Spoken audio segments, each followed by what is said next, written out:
قرآن کہتا ہے وَلَا تَقْرَبُوا الزِّنَا إِنَّهُ كَانَ فَاحِشًا، زنا تو بدتر ہے، لیکن اللہ ارشاد فرماتا ہے یہ جو تم مراسم اختیار کرتا ہے، قرآن پاک میں ہے، اللہ نے 2 مرتبہ یہ جملہ کہا، ایک مرتبہ عورتوں کے لیے کہا وَلَا مُتَّخِذَاتِ أَخْدَانَ، اللہ ارشاد فرماتا ہے یہ پاکیزہ صفت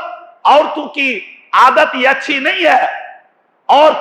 طاہر صفت عورت کی عادت یہ اچھی نہیں ہے، اور عفت معاب عورت کی یہ عادت اچھی نہیں ہے،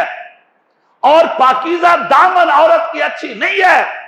یہ عادت اچھی نہیں ہے۔ وَلَا مُتَّخِذَاتِ أَخْدَانَ، وہ چوری چھپے یار بناتی پھرے اور آشنا بناتی پھرے اور اپنے تعلقات اور مراسم رکھتی پھرے، یہ قرآن پاک میں ممنوع ہے۔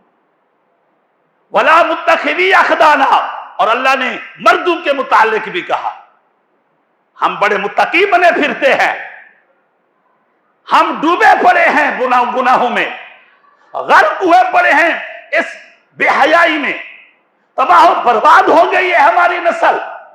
لیکن ہم نے پردے ڈال دیے ہیں، چپ سادھ لی ہے۔ اللہ ارشاد فرماتا ہے یہ پاکیزہ صفت مردوں کی عادت اچھی نہیں ہے، طاہر صفت مردوں کی عادت اچھی نہیں ہے، ہم امام التقیٰ والنقیٰ بنے پھر رہے ہیں، ہم یہ کہتے ہیں نہیں بھائی میرے جیسا صاف ستھرا دامن والے تک دنیا میں نہیں ہے، میرے جیسا پاکیزہ صفت انسان تو دنیا میں نہیں ملے گا، لیکن اللہ ارشاد فرماتا ہے اے مردو وَلَا مُتَّخِذِي أَخْدَانَ، جس طرح چھپے یار مرد عورتوں کو بنانا ناجائز حرام اور گناہ ہے، اسی طرح تمہارے لیے بھی حکم یہی ہے کہ چھپے چھپائے آشنا مت بناؤ، یار مت بناؤ، دوستیاں مت رکھو، مراسم مت رکھو، جس طرح مردوں کے لیے گناہ ہے اسی طرح عورتوں کے لیے گناہ ہے، اور جس طرح عورتوں کے لیے گناہ ہے اسی طرح مردوں کے لیے گناہ ہے۔